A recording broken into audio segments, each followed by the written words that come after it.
අයිබෝන් සුබම සුබෝදෑසනක් වේවා කියලා ඔබට ප්‍රාර්ථනා කරමින් මුණ ගැහෙන්නේ ඊට යෙදුණු උඳුවප් පුර 15ක පොහෝ දිනෙන් පස්සේ අදට යෙදෙන මේ දෙසැම්බර් 30 වෙනිදා වේ.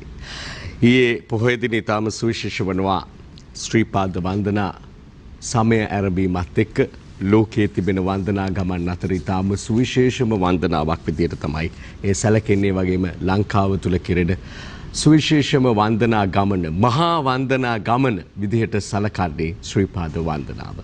ඊට යෙදුණු උදුවප් පුර 15ක පොහොයෙන් ආරම්භ වුණා මෙවර සිරිපා සමය. නමුත් දැඩි ආරක්ෂිත රැකවල් සෞඛ්‍ය ආරක්ෂිත රැකවල් මැද තමයි මේ සියල්ල මෙවර සිදුවන්නේ. ඒ නිසා අපි ඔබෙන් බොහොම කරුණාවෙන් ආයාචනාත්මකව ඉල්ලන්නේ උදෑසනින්ම සිරිපා වන්දනාවේ යෙදෙන්නට බලාපොරොත්තු වන බැතිමතුන්ට විශේෂයෙන් මේ දැනුම්පත් කිරීම වැදගත් වේවි. ඒ නිසා එම සෞඛ්‍ය උපදෙස් පිළිපදිමින් හැකිතාක් සිරිපා වන්දනාවේ යෙදෙන්නට කියන එකත් ඒ වගේම සෞඛ්‍ය අංශ ඉහළ නිලධාරීන් බලධාරීන් නම් ඉල්ලන්නේ හැකිතාක් මුල් මාසයේදී ශ්‍රීපාද වන්දනාවේ පැමිණීමෙන් වළකින්නට පුළුවන් නම් හොඳයි. දැඩි තදබදයක් පවතිනවා සාමාන්‍යයෙන් පළමු මාස දෙක ඇතුළත එහෙම. ඉතින් ඒ නිසා ශ්‍රීපාද වන්දනාවේ පැමිණීමේදී එක පැත්තකින් Tamanගේ වගේ මාන අයගේ සෞඛ්‍ය ආරක්ෂාව පිළිබඳවත් වඩා සැලකිලිමත් වන්නට කියලා. මීට පෙර වසරවලදී නම් අපට මතක් කරන්නට උනේ ශ්‍රීපාද වන්දනා සමය ආරම්භනවා කියනකොටම පාසටහන් පමණක් ඉතිරි කර එන්න කියන එක තමයි අපි නිරන්තරව ඔබට මතක් කළ කාරණාව බවට පත් වුණේ, රටට මතක් කළ කාරණාව බවට පත් වුණේ. මොකද ප්ලාස්ටික් බෝතල් ලක්ෂ ගණනින් පහළට ගෙන එන්නට ඉහළ මාළු ඉඳලා පහළට ඉහළ ඉඳලා පහළට ගෙන එන්න අවසාන වශයෙන් ආරක්ෂක අංශ වලට විවිධ ස්වේච්ඡා සංවිධාන වලට තරුණ කණ්ඩායම් වලට සිදු වුණා ඒ තරම් මහා ප්ලාස්ටික් කන්දක් ශ්‍රීපාද කඳු මුදුනේ ගොඩ ගැසීමත් එක්ක. ඉතින් මෙවර ඊටත් වඩා අවධානය යොමු කරන්න වෙලා තිබෙනවා මේ සෞඛ්‍ය ආරක්ෂිත ක්‍රමවේද පිළිබඳව. ඒ වගේම අර පරිසරය පිළිබඳව සිතන එකත් අමතක කරන්න එපා කියලාත් අපි බොහොම ඕනෑකමින් මේ උදේ ඉල්ලනවා. ඒ සමග අපි බලමු මොනවද අද දවසට අදාළව තියෙන්නේ. හෙට විතරයි 2020 වසර කියලා කියන්න දවසක් ඉතුරු වෙන්නේ. ඉතින් අද මේ 30 වෙනිදා සිරිපා වන්දනා සමය ආරම්භය පිළිබඳව අරුණ පුවත්පත මතක් කර දීමකුත් අපට දකින්නට ලැබෙනවා. ඒ වගේම ලංකාදීප පුවත්පතේ ප්‍රධාන ඡායාරූපයම අපට දකින්නට ලැබෙන්නේ ශ්‍රීපාද නාහිමි සිරිපතුල වන්දනා කර වතාවත් ඉටු කරමින්. ඊටාම සුවිශේෂ අවස්ථා දෙකක් අපට දකින්නට පුළුවන්. එක් සුවිශේෂ අවස්ථාවක් තමයි ශ්‍රීපාදය සුවඳ පැනින් දෝවනය කරවලා නහවලා ශ්‍රීපාද ස්ථානාධිපති ස්වාමින් වහන්සේ විසින් වන්දනාමාන කරලා මේ කටයුතු ආරම්භ කරනවා. ඒ වගේම තමයි ශ්‍රීපාද කඳු මුදුන ඈතට දිස්සුන ආයුරු සුන්දර දසුන අපට අද උදෙන්ම මෙලෙස දකින්නට ලැබුණා ලංකාදීප ප්‍රධාන ඡායාරූපය ඇසුරෙන්. ඒ වගේම අරුණ පුවත්පතෙත් මා කලින් සඳහන් කළා වගේම ඒ පිළිබඳව පුවත වාර්තා වෙලා තිබෙනවා. අද පුවත්පතෙත් තියෙනවා ශ්‍රීපාදයේ වන්දනා කිරීමට යන සියලු දෙනා නිරෝධායන රීති අනුගමනය කළ යුතුයි පොලිස් මූලස්ථානයයි එහෙම කියන්නේ. පොලිස් මාධ්‍ය ප්‍රකාශක අජිත් රෝහණ මහතා සඳහන් කරනවා පොලිස් මුලස්ථානය වෙනුවෙන් මේ වෙලාවේ ශ්‍රීපාද වන්දනාවේ යන සියලුම දෙනා නිරෝධායන රීතීන් අනුගමනය කළ යුතුයි. සෞඛ්‍ය නීති රීති අනුගමනය කිරීම වැදගත් වෙනවා කියන කාරණාව. ඒ වගේම මා හිතුවා මෙන්න මේ කාරණාවත් ඒටම සම්බන්ධ කළොතින් හොඳයි කියලා. මා දැක එක් පුවත්පතක වාර්තා වෙලා තිබෙනවා. ඒ ඊටම අසිරිමත් අවස්ථාවක් වෙනවා සහ වාර්තාගත අවස්ථාවක් වන නිසා මා කැමති ඒ වෙත අවධානය යොමු කරන්නට මව්බිම පුවත්පත වෙත අපි යොමුමු. මේ ප්‍රධාන සිරස්තල තිබියදී මේ කාරණාව වෙත අපි යන්නේ. උදුවක් පෝදා විස්මිත වැඩක්. අඩි 110ක් උස බෝධියක් පිහිටි පොළොවෙන් ගලවා වෙනත් තැනක සිටුවයි. මේක ලංකාවේ පමණක් නෙවෙයි මං හිතන්නේ ලෝකයේම මේ ආකාරයෙන් බෝධීන් වහන්සේ නමක් එක් ස්ථානයකින් වෙනත් ස්ථානයකට රැගෙන ගිය අවස්ථාවක් පිළිබඳව එහෙම තොරතුරු වාර්තා වෙන්නේ නැහැ කියලයි මේ කාරණාවට අනුශාසකත්වයේ සපයා දෙමින් මූලිකත්වය සැපයූ දක්ෂිණ ලංකාවේ ප්‍රධාන සංඝනායක අතිපූජනීය උමල්පේ සෝභිත නායක ස්වාමින් වහන්සේ පවසන්නේ. සූරියව ප්‍රදේශයේ පදිංචි තරුණයෙක් මේ පිළිබඳව දැනුම ඇති තරුණ මහත්මයෙක් තමයි මේ කටයුත්තට මූලිකත්වයේගෙන කටයුතු කළා කියලා සඳහන් කරන්නේ. කර්මාන්තශාලා භූමියක හලාවත ප්‍රදේශයේ තියෙන කර්මාන්තශාලා භූමියක පිහිටි උසාඩි 110ක් ඒ වගේම වට අඩි 22ක් සහ ඒ වගේම තමයි මූල වට ප්‍රමාණය අඩි 28ක් වෙච්ච මේ දැවැන්ත බෝධීන් වහන්සේ මේ ස්ථානයෙන් ඉවත් කරගෙන ඉතාම ආරක්ෂිතව ඒ අසල පීටි වෙනත් විහාරස්ථානයක් වෙත රැගෙන ගොසින් රෝපණය කළ සුවිශේෂ අවස්ථාවක් පිළිබඳව අද මව්බිම වාර්තා කරනවා. උදුවක් පෝදා විස්මිත වැඩක් අඩි 110ක් උස බෝධියක් පිහිටි පොළොවෙන් ගලවා වෙනත් තැනක සිටුවයි. ඒ තාම තාක්ෂණික ක්‍රමවේද භාවිත කරමින් සතියකට වඩා වැඩි කාලයක් මුළුල්ලේ මේ මුල් පාදමින් මේ කටයුතු කරමින් තමයි මේ තරුණ මහත්මයා ඇතුළු කණ්ඩායම ඒ කටයුතු සිදු කළා කියලා වාර්තා වෙන්නේ. ඊටාම සුවිශේෂ අවස්ථාවක් වන නිසා අපි බලමු ඇතුල් පිටුවේ මේ පිළිබඳව යම් යම් විස්තර දැක්වෙනවා. සංඝමිත්තා තෙරණින් වහන්සේ ශ්‍රී මහා බෝධීන් වහන්සේගේ අංකුරයක් ලක්දිවට රැගෙන උදුවප්පුර 15ක දින සූර්යවැව තරුණයෙකු අසිරිමත් අන්දමින් බෝධි රෝපණයක් සිදු කළේ. බෝධීන් වහන්සේගේ උස අඩි 110යි වට ප්‍රමාණය අඩි 22යි කියලත් සඳහන් වෙනවා. මේ හොයමින් හිටියේ ඔහු කවුද කියන එක පිළිබඳව මම හිතන්නේ එළිදරව් කිරීමත් ඉතාමත්ම වැදගත් වෙනවා. සූර්යවැව ජනක ජයලාල් මහතා තමයි මේ කටයුත්ත සිදු කළ. ඔහුගේ මොලෙන් තමයි මේ කටයුතු සිදු කරනු ලැබුවේ. ඒ අසිරිමත් පූජාවක් බවට පත්වෙන්නේ සංඝමිත්තා මෙහෙණින් වහන්සේ ශ්‍රී මහා බෝධීන් වහන්සේගේ අංකුරයක් ශ්‍රී ලංකාවට වැඩමෙව් ඉතාම සුවිශේෂ දවසේ ඒ පොහෝ දවසේදීම මේ කටයුත්ත සිදුවීම ඉතාම සුවිශේෂ කාරණාවක් කොට අපට දකින්නට පුළුවන්කම තිබෙනවා. අපේ සමග අරුණ පුවත්පත වෙත යොමු වෙනවා යලිත් වතාවක්. කොවිඩ් එන්නත මාර්තුවේ ලංකාවට අධ්‍යක්ෂණයට සය පුද්ගල ජනාධිපති කාර්ය සාධක බලකායක් මුලින්ම දෙන්නේ අවදානම් කණ්ඩායම්වලට. එක එන්නතක මිල ඇමරිකන් ඩොලර් 4ක් පමණ කියලායි සඳහන් කරන්නේ. කොමුණත් මේ කටයුතු අධීක්ෂණය කිරීම සඳහා සහ සම්බන්ධීකරණය කිරීම සඳහා එහි බලය පවරනු ලැබුවා ජනාධිපති ජ්‍යෙෂ්ඨ උපදේශක ලලිත් වීරතුංග මහතාට. එතුමාගේ අධීක්ෂණය සහ මඟ පෙන්වීම උඩ තමයි මේ කටයුතු සිදුවන්නට නියමිතව තිබෙන්නේ. කොවිඩ් එන්නත ලබා ගැනීම සඳහා සය පුද්ගල ජනාධිපති කාර්ය සාධක බලකායක් ස්ථාපිත කර ලබන වසරේ මාර්තුවේදී අවදානම් කණ්ඩායම් වලට එන්නත කඩිනමින් ලබා දෙන බව ජනාධිපති උපදේශක ලලිත් වීරතුංග අරුණට පැවසූ බවයි කියවෙන්නේ. මේ වන විටත් සෞඛ්‍යාංශ මැදිහත් වෙලා ඒ වඩාත් අවදානම් කණ්ඩායම් කවුද කියන එක පුද්ගලයන් කවුද කියන එක පිළිබඳව දැන හඳුනා ගැනීමක් සිදුවන බවත් අපි විශේෂයෙන් සඳහන් කරන්නට ඕනේ. ඒ ආකාරයෙන් මේ කොවිඩ් එන්නත පිළිබඳව කාරණා සටහන් වෙනකොට තවදුරටත් විවිධාකාරයේ තොරතුරු තිබෙන්නට පුළුවන් කොවිඩ් සම්බන්ධව තිබෙනවා. අපි ඒවා ඉදිරියේදී උපුටා ගන්නට බලාපොරොත්තු වෙනවා. අපි ඊළඟට අවධානය යොමු කරන්නේ ලංකාදීපයේ සහ දිවයින පුවත්පත්වල ප්‍රධාන සිරස්තල වෙත. පළාත් සභා ඡන්දය දින නියමයක් නැතිව කල් දමයි. පක්ෂ නායක රැස්වීමේ තීරණයක් කොවිඩ්-19 වසංගත තත්ත්වයේ සහ මහා සංඝරත්නයේ විරෝධතා සැලකිල්ලටගෙන පළාත් සභා මැතිවරණයේ දින නියමයක් නොමැතිව කල් දැමීමට පක්ෂ නායක රැස්වීමේදී පෙරේදා තීරණය කළ බව එක්සත් ජනතා නිදහස් සන්ධානයේ මහලේකම් පරිසර මාත්‍ය මහින්ද අමරවීර මහතා පැවසූ බව ලංකාදීපයේ පවසද්දී අද දිවයින පුවත්පතේ තිබෙනවා. දින නියමයක් නැතිව පළාත් සභා ඡන්දය කල්දමයි ආණ්ඩුවේ පක්ෂ නායක හමුවේදී තීරණයක් කියලා තමයි එහි සඳහන් වෙන්නේ. වගේම දිනමින පුවත්පතේ දැක්වෙනවා මෙන්න මෙහෙම සිරස්තලයක් ප්‍රධාන සිරස්තලයේ විදියට 2021 වසරේ ස්වයං රැකියා 2 ලක්ෂයක් ග්‍රාමීය නිපැයුම් සඳහා නව වෙළඳසල් 25000ක් ජනතාවගේ ජීවනෝපාය සවිමත් කිරීම අරමුණයි කියලයි මෙහි තවදුරටත් සඳහන් වෙන්නේ. ස්වයං රැකියා වැඩිපුර උත්පාදනය කිරීම තුළ විශේෂයෙන් ජනාධිපතිවරයාගේ දැක්ම එක අතකින් සාක්ෂාත් වන බවකුත් පෙනෙන්නට තිබෙනවා. එතුමා නිරන්තරයෙන් සඳහන් කරන කාරණාවක් තමයි හැම විටම සෝත්සාහයෙන් නැගී සිටින ජනතාවක්. ඒ වගේම තමයි ව්‍යවසායක පිරිසක් විශේෂයෙන් තරුණ නව ව්‍යවසායක කණ්ඩායමක් මෙරට බිහි කර ගැනීම අතිශය වැදගත් වෙනවා කියන එක. ඒටත් මේ ස්වයං රැකියා තුලින් ව්‍යවසායකයන් බිහි කරන්නට අවකාශය තිබෙනවා. ඒ සඳහා අවශ්‍ය ශිල්පීය දැනුම ඒ වගේම තමයි අනිකුත් අරමුදල් සම්පාදනය කර ගැනීම සඳහා අවශ්‍ය මූල්‍ය සහයෝගය ලබා දී මේ ආදී කටයුතු කෙරෙහිත් අවධානය යොමු වන බව තමයි සඳහන් වෙන්නේ. අද පුවත්පතේ තියෙන්නේ දින 10කදී රිය අනතුරු 527ක් පුද්ගල මරණ 39ක් 360කට තුවාල කියලයි එහි සඳහන් වෙන්නේ. කොමුණත් ගෙවුණු මාස 10ක පමණ කාලය තුල ඔක්තෝබර් අවසානයේ දක්වා ගත්තොත් එහෙම මරණ 1000කට වැඩි ප්‍රමාණයක් රිය අනතුරු වලින් මෙරට වාර්තා වෙනවා. පුද්ගල මරණ 39ක් ඒ වගේම 360කට තුවාලයි කියලා සඳහන් කරනවා. දින 10කදී වෙච්ච අනතුරු 527කින් අනතුරුක ඡායාරූපයක් එක්කමයි වාර්තා කරන්නේ. ටිපර් රථයක ත්‍රිරෝධ රථයක් ගැටිලා තිබෙන අවස්ථාවක් දක්වමින් තමයි මේ තොරතුරු වාර්තා කරන්නේ. නිසා එළබෙන්නෙත් මේ දින දෙක තුනත් අලුත් වසරක් පිළිගන්නට සූදානමින් සිටින නිසා ඇතැම් අය තවදුරටත් පුරුදු ක්‍රමයට සමරන්නට එහෙම යන්නට ඉඩ තියෙනවා. ඉතින් ඒ නිසා වඩාත් ඒ ගැන අවධානයෙන් පසුවන්ට කියලා අපි විශේෂයෙන් මතක් කරන්නට ඕනේ. නත්තලේදී නම් මෙවර නත්තලේදී හදිසි සිදුවීම් අනතුරු වීම් පිළිබඳව තොරතුරු ඉතාම අඩුවෙන් වාර්තා වන බව තමයි සඳහන් වෙන්නේ. රෝහල් වලින් තොරතුරු වාර්තා වෙන්නේ.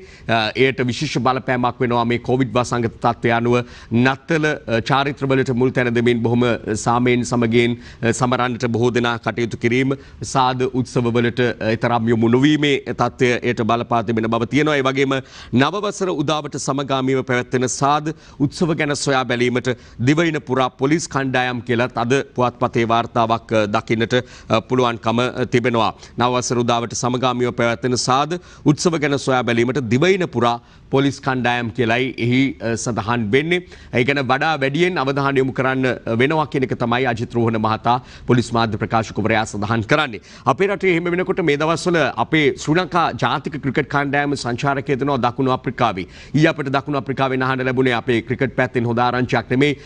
දැවැන්ත පරාජයකට ලක්වීමක් පිළිබඳ ශ්‍රී ලංකා කණ්ඩායම. කෙසේ වෙතත් ඒ පළමු ටෙස්ට් තරගයේ පරාජයට පත් වුණා වගේම මම මේ දකුණු අප්‍රිකාව පිළිබඳව අවධානය යොමු කළේ දකුණු අප්‍රිකානු ජනාධිපතිවරයා මේ අතරේදී රට ජනතාව අමතමින් ප්‍රකාශ කළේ උදෑසන රාත්‍රී 9 සිට උදෑසන 6 දක්වා කාලය තුල සම්පූර්ණයෙන්ම සාද පැවැත්වීම ගෘහස්තව සහ එලිමහනේ ඒ වගේම කිසිම ආකාරයකින් සාද පැවැත්වීමත් මත්පැන් අලවිය නවතා දැමීමත් පිළිබඳව දකුණු අප්‍රිකාවේ පවා අවධානය යොමු වෙනවා. මිලියනයකට අධික ආසාදිතයන් හමු වීමත් එක්ක රටවල් මේ පවතින වාතාවරණය හමුවේ විවිධාකාරයෙන් Tamanගේ රටවල් රැක ගැනීම සඳහා ජනතාව රැක ගැනීම සඳහා කටයුතු කෙරෙද්දී තමයි ශ්‍රී ලංකා රාජ්‍ය ශ්‍රී ලංකා පොලිසිය මෙලෙස ඒ වෙත අවධානය යොමු කරලා තිබෙන්නේ. අපි ඒ සමගම තවත් කාරණා කිහිපයකටම අවධානය දෙන්නට තිබෙනවා. නමුත් ඊට පෙර විරාමයකුත් ලබා යුතුව තිබෙන නිසා අපි විරාමයෙන් අනතුරු හමුවෙමු. තම උණුසුම් කාරණා මෑත දිනවල වැඩත් කතා බහට ලක්වන වගේම රාජ්‍යයේ ප්‍රබල ප්‍රධාන අමාත්‍යවරයෙකු සැලකෙන එක් අමාත්‍යවරයෙකු ඉල්ලා අස්වීමේ සූදානමක් තියෙනවාද කියන කාරණාව පිළිබඳ ප්‍රශ්නාර්ථයක් සහිතව පත්තරයක වාර්තාවක් තියෙනවා. ඒ වගේම මාවනැල්ල ප්‍රදේශයේ යලිත් වතාවක් බුදු කුටි කීපයකට හානි සිදුවීම් පිළිබඳ තොරතුරු තියෙනවා. මේ ආදී වශයෙන් විවිධ පුවත් වාර්තා තිබෙනවා. ලංකාදීප පුවත්පතේ සඳහන් වෙනවා වහන්න කිව්වත් වැහුවේ නැහැ. මාවනැල්ල ගල් කොරියට සීල්. ඩෙටනේටර් ඇතුළු පුපුරණ ද්‍රව්‍ය තොගයක් අතුරුදන් වූ මාවනැල්ල ගල් කොරියට මුද්‍රා තබන්නයි තමා පුපුරණ ද්‍රව්‍ය පාලකවරයාට ඊයේ දැනුම් දුන් බව කෑගල්ල දිස්ත්‍රික් ලේකම් මහින්ද එස් වීරසූරිය මහතා පැවසූ බව තමයි මේ පුවත් වාර්තාවේ සඳහන් වෙන්නේ. දින කිහිපයකට පෙර ආතුව අප මේ පුවත ඔබ වෙත ගෙනාවා මාවනැල්ල ප්‍රදේශයේ තිබෙන ගල් කොරියක තිබූ පුපුරණ ද්‍රව්‍ය අතුරුදන් වීමේ සිද්ධියක් පිළිබඳව. ඉන් අනතුරුව අපට මෙන්න මේ ආකාරයේ පුවත් වාර්තාවකුත් ගෙනෙන්නට සිදු වෙලා තිබෙනවා. අරුණ පුවත් වාර්තාවේ දැක්වෙන ආකාරයට ගත්තොත් 2018 දෙසැම්බරයේදී ගැහුවා මාවනැල්ලේ බුදුමැදුරු දෙකකට ප්‍රහාර. ආරක්ෂාවට පොලිසිය දොවයි CCTV ඔස්සේ විමර්ශන කළ සඳහන් වෙනවා. බුදුමැදුරු දෙකක වීදුරු ආවරණවලට පහර දීම පිළිබඳවයි වාර්තා වෙන්නේ. ප්‍රහාරයට ලක්වෙච්ච බුදුමැදුරු වල සයාරු සහිතව අරුණ වගේම තවත් පුවත් වාර්තා තුළ අපට අද දවසේ මේ කාරණාව දකින්නට ලැබෙනවා. 2018 දෙසැම්බර් මෙවැනි ආකාරයක සිදුවීම් වීම පිළිබඳව අරුණ පුවත්පත මතක් කර දීලා තිබෙන නිසා අපේ මතකය වසරක් දෙකක් එහාට දිව යනකොට 2019 වසරේදී එල්ල වූ පාස්කු ප්‍රහාරයට පෙර ආතුව දිවයිනේ යම් ප්‍රදේශවල මෙවැනි සිදුවීම් විශේෂයෙන් මාවනැල්ල ප්‍රදේශයේ සිදු වූ සැක කටයුතු මෙවැනි ජාතීන් අතර ආගම් අතර අසමගිය ඇති කරන ආකාරයේ යම් සිදුවීම් පිළිබඳ තොරතුරු වාර්තා වුණා. ඉන් අනතුරුව තමයි අර විදිහේ දැවැන්ත ප්‍රහාරයක් එල්ල කරනු ලැබුවේ. අද පුවත්පතේ තිබෙනවා මාවනැල්ල බුදුමැදුරක වීදුරුවට අලාභ කිරීම ගැන පොලිසිය පරීක්ෂණ ආරම්භ කරයි කියලා සඳහන් කරලා කෙසේ වෙතත් අද මව්බිම පුවත්පතේත් අපට මේ පිළිබඳව දකින්නට පුළුවන් මාවනැල්ලේ අන්තවාදී හු යලි කරලියට බුදුමැදුරු දෙකක වීදුරු කඩලා කියලා තමයි එහි සඳහන් වෙන්නේ. විශේෂයෙන් ආරක්ෂාව පිළිබඳව සහතික විය හැකි රාජ්‍යයක් විදියට පිළිගැනීමක් තිබෙන. ඒ වගේම තමයි නිරන්තරයෙන් ආරක්ෂාව ලබා ලබා දෙන බවට රටේ ආරක්ෂාව ජාතික ආරක්ෂාව තර කරන බවට සහතික වන රජයකින් අප බලාපොරොත්තු වෙනවා. මෙවැනි අන්තවාදී ක්‍රියා සිදුවීම පාලනය වේවි කියන එක පිළිබඳව රටේ ජනතාව තුළ බලාපොරොත්තුවක් තිබෙනවා. ඒ සම්බන්ධයෙන් විශේෂයෙන් එක පැත්තකින් මද්‍රව්‍ය පාතාලය පිළිබඳ වැටලීම් දිගින් දිගටම සිදුවීමත් ඒ වගේම අන්තවාදී ක්‍රියා සිදු නොවීමට වග බලා ගැනීමත් පැවරෙන සුවිශේෂ රාජකාරියක් බවට පත් වෙනවා. ඒ නිසාම තමයි රජයේ ප්‍රධාන ජනාධිපතිවරයාගේ ඉඳලා අග්‍රාමාත්‍යවරයාගේ ඉඳලා අමාත්‍යවරුත් නිරන්තරයෙන් ආරක්ෂාව පිළිබඳව සඳහන් කරන්නේ. පසුගිය කාලේ අයවැය පිළිබඳව කතා කරද්දිත් ආරක්ෂාවට මුදල් ඉදවීම පිළිබඳව තවමත් වැඩිපුර මුදල් වෙන් කිරීම පිළිබඳව තමයි ප්‍රශ්න කරද්දී මේ ජාතික ආරක්ෂාව තහවුරු කිරීම සඳහා මුදල් වෙන් කිරීමේ වැදගත්කම පෙන්වා දෙනු ලැබුවා. අතරේදී මෙවැනි ආකාරයේ සිදුවීම් වීමත් අපට වාර්තා වීමත් කනගාටුවට කාරණාවක්. කෙසේ වෙතත් ඒක එක පැත්තකින් ඒ වගේම තවමත් නොවිසුදුණු කාරණාවක් තිබෙනවා. ඒ තමයි කොරෝනා මරණ බහුමදාන කරනවාද ආදාහනය කරනවාද කියන කාරණාව පිළිබඳව තවමත් අනුගමනය කරන ක්‍රමවේදයේ බවට පත්වන්නේ ආදාහනය කිරීමයි. ඒට තමයි අනුමැතිය නිර්දේශය ලබා දීලා තිබෙන්නේ. ඒ අනුව දැනටත් කෙරෙන්නේ ආදාහනය කිරීම. නමුත් මේ සම්බන්ධ විශේෂඥ කමිටුවේ විද්වත් කමිටුවේ වාර්තාව සෞඛ්‍ය අමාත්‍යතුමිය වෙත පසුගියදා ලබා දීලා තිබෙනවා. එතකොට ඒ වාර්තාවේ අනිවාර්යයෙන්ම මතයක් සඳහන් වෙලා තිබෙනවා. එම නැත්නම් නිර්දේශයක් සඳහන් වෙලා තිබෙනවා. ඒ නිර්දේශය කුමන ආකාර වේවිද කියන එක තමයි කවුරුත් අවධානයෙන් ඉන්නේ. ඒ අතරතුරේදී දිවයිනේ බොහෝ ප්‍රදේශවල මේ බොහොම දානයට අවසර ඉල්ලීමත් ඒ වගේම බොහොම දානයට අවසර නොදෙන ලෙසත් බල කරමින් විවිධාකාරයේ විරෝධතා ක්‍රියාත්මක වනවා අපට දකින්න ලැබුණා. ඊයේ දවසේත් ඊයේ නම් වැඩිපුර දකින්නට ලැබුණේ ක්‍රියාත්මක වෙලා තිබුණ නිසා පෙරේදා දවසේ වැඩිපුර ක්‍රියාත්මක වෙලා තිබුණේ ආදාහනයම කරන ලෙස එහෙම නැත්නම් බොහොම දාන නොකරන ලෙස ඉල්ලීම් කරමින් තිබුණු විරෝධතා විශේෂයෙන් මහා සංඝරත්නයේ සහභාගීත්වය ඇතුව. ඒ අතරේදී සම විටම මහා සංඝරත්නයේ පෙන්වා දෙන කාරණාව තමයි සෞඛ්‍ය නිර්දේශ මත පදනම්ව. සෞඛ්‍ය අංශවල එම නැත්නම් ඒ සම්බන්ධ විශේෂඥතාවයක් ඔබ වන අයගේ මතය මත පදනම්ව පමණක් මේ කාරණාව සෞඛ්‍ය ආරක්ෂිතව සිදු කරන ලෙස තමයි නායක ස්වාමීන් වහන්සේලාගේ ඉල්ලීම බවට පත් වෙලා තියෙන්නේ. ඔය අතරේ අපි අද පුවත්පතට අවධානය දෙමු. අද පුවත්පතේ සඳහන් වෙනවා අලි සබ්රි ඉල්ලා අස්වේද ප්‍රචාරණයක් සහිතව වාර්තා කරන්නේ අධිකරණ අමාත්‍යතුමා අමාත්‍යදුරෙන් පමණක් නෙවෙයි පාර්ලිමේන්තු මන්ත්‍රීවරුන්ත් ඉල්ලා අස්වෙන්න තීරණයක් අරන් තියෙනවා කියලා විශ්වාස කටයුතු ආරංචි මාර්ග සඳහන් කරන බව කියමින් අද පුවත්පත වාර්තාවක් ගෙනෙනවා. මේ පිළිබඳව ඔහු සීලා ස්වමේ ලිපියේ ජනාධිපතිවරයා වෙත බහර දීම සම්බන්ධයෙන් සලකා බලා ඇතත් ජනාධිපතිවරයාගේ ඊට නිසි ප්‍රතිචාර හිමිව නැතයිද ආරංචි මාර්ග කියනවා කියලයි අද පුවත්පත වාර්තා කළා තියෙන. මෙතෙක් අපි උපුටාගත් ඇතැම් ප්‍රවෘත්ති අද පුවත්පතේ දකින්නට පුළුවන්. මුල් පිටුවේ සඳහන් වෙනවා පළාත් සභා ඡන්දය පැවැත්වීමට දින නියමයක් නැතිව කල්යයි එක්සත් ජනතා නිදහස් සන්ධාන මහලෙකම් පරිසර අමාත්‍ය මහින්ද අමරවීර උපුටා දක්වමින් ඒ පුවත් වාර්තාවත් අපිට දකින්නට පුළුවන්කම තිබෙනවා. ඊළඟට අපි අවධානය දෙමු මව්බිම පුවත්පතට. මව්බිම පුවත්පතේ තිබෙනවා සතුසේ අඩුමිල සීනි රුපියල් 500ක බඩු ගත්තොත් විතරයි. සතුස මගින් අඩු මිලට සීනි ලබා දුන්නාට 85ට නියම කළ මිලට සීනි ලබා දුන්නාට ඒ ලබා දෙන්නේ කොන්දේසි සහිතවයි කියන එක පිළිබඳව විපක්ෂ නායක සජිත් ප්‍රේමදාස මහතාගේ දෝෂාරෝපණයක් එල්ල වෙනවා. අප්‍රසාදයේ එල්ල වෙන ආකාරයක් අපිට දකින්නට පුළුවන්කම තිබෙනවා.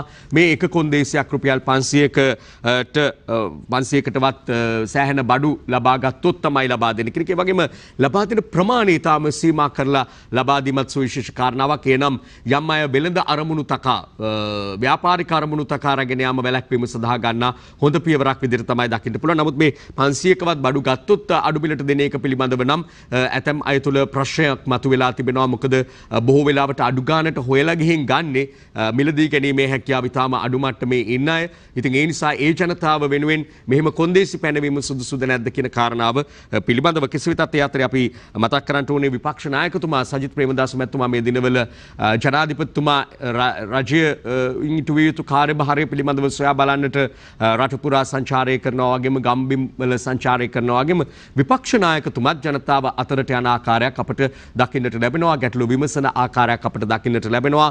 දේශපාලනිකව ගත්තොත් එහෙම විවිධාකාරයෙන් මේ පිළිබඳව මතාන්තර තිබෙන්නට පුළුවන්. ඒ පිළිබඳව විවිධ අදහස් තිබෙන්නට පුළුවන්. කෙසේ වෙතත් ඔහු කියන්නේ ඔහු ජනාධිපතිවරණයට ඉදිරිපත් වීමේදී ජනතාවට දුන් පොරොන්දුවේ හැටියටම පරාජයට පත් වුණත් මේ වෙලාවේ විපක්ෂ නායකවරයා විදිහට හරි ජනතාව වෙත ඇවිල්ලා ජනතාවගේ ගැටලු අඩුපාඩු සොයා බලනවා කියලා තමයි එතුමා නම් සඳහන් කරන්නේ.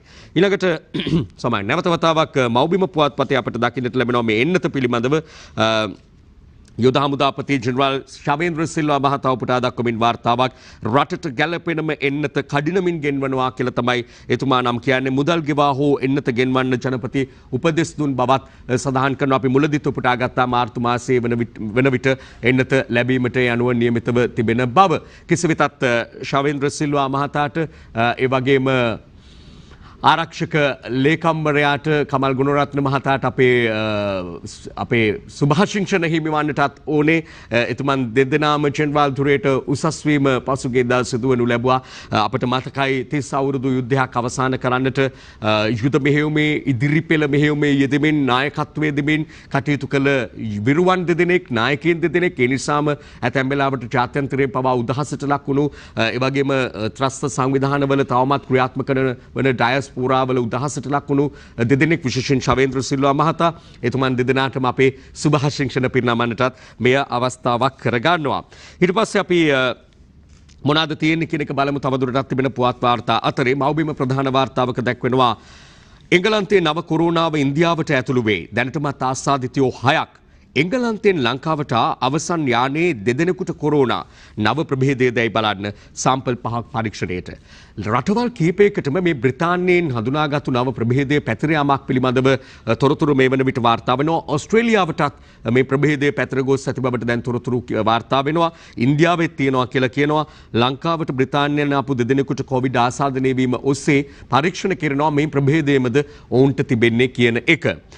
බිස්කට් බෙදූ අලෙවි නියෝජිතයාට කොරෝනා ගම්පොළ ඇතුළු නගර 5ක කඩ 400ක් වසා දමයි. PCR කර තිබියදී ගම වටේත් රවුම් ගහලා කියලත් වගකීම් බෙරහිත හැසිරීමක් පිළිබඳව තොරතුරු වාර්තා වීමක් අපට දකින්නට පුළුවන්කම තිබෙනවා. ඊළඟට අපි වාර්තාවකට දෙකකට ඉක්මනින් අවධානය යොමු කරලා විරාමයට යන්නට සූදානම්. දවසේ පිළිසඳරහා යොමු වීමට දඩ මුදලින් 25% අධිකරණ අමාත්‍යාංශය වෙත පවරා ගැනීමට යෝජනා. මේ අද පුවත්පතේ තිබෙන වාර්තාවක් අධිකරණ වෙත පළාත් සභා ලෙස ලැබෙන දඩ මුදල් වලින් 25% අරගෙන මේ අධිකරණ පද්ධතිය නඩත්තු කිරීම සඳහා ඊළඟට ප්‍රතිසංස්කරණ කටයුතු සඳහා මේවා යොදා ගන්නවා කියලා තමයි සඳහන් කරන්නේ. සඳහා ඉල්ලීමක් කරලා තිබෙනවා. ග්‍රාම නිලධාරී තනතුරු 1800ක් පුරාපාඩුයි කියලත් අද පුවත්පතේ වාර්තාවක අපට දකින්නට පුළුවන්කම තිබෙනවා. ඊළඟට තියෙනවා දෙමළ සන්ධානයෙන් පිටු 21ක යෝජනාවලියක් ගෙන එන නව ව්‍යවස්ථාව පූර්ණ ෆෙඩරල් විය යුතුයි. පොලිස් ඉඩම් බලතලත් ඉල්ලයි. හදිසි නීතිය පනවන බලය ප්‍රධාන ඇමතිට ප්‍රාන්ත කේන්ද්‍ර කරගත් අධිකරණ යාන්ත්‍රණයක් සිංහල දෙමළ ඉංග්‍රීසි තුනම රාජ්‍ය භාෂා විදියට නම් කරන්නත් ඔවුන් ඉල්ලා සිටින බව තමයි එහි සඳහන් වෙන්නේ.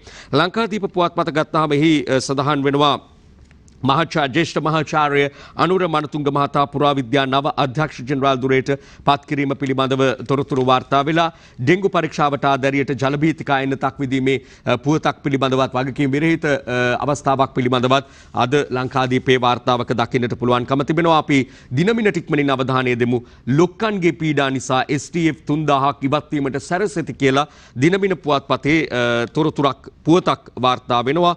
ඊළඟට කොවිඩ් මර්ධන දේශීය ඔසුව ගැන තීරණය අදයි කියලත් රාජ්‍ය අමාත්‍ය චන්න ජයසුමන මහතා උපුටා දක්වමින් වාර්තාවක් අද දිනමිනේ අපට දකින්නට පුළුවන්. අපි එවනම් විරාමයට යමු. විරාමයෙන් අනතුරුව අද පිළිසඳර මුදල් රාජ්‍ය අමාත්‍ය අජිත් නිවාඩ් කබ්‍රාල් මැතිතුමන් සමග එහා සම්බන්ධ වන බලාපොරොත්තුවෙන් විරාමයක් කරයි.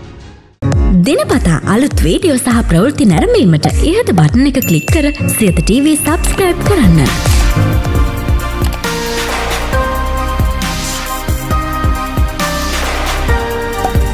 අලුත් වීඩියෝ ගැන මුලින්ම දැනගන්න මෙම සීනුව ක්ලික් කරන්න.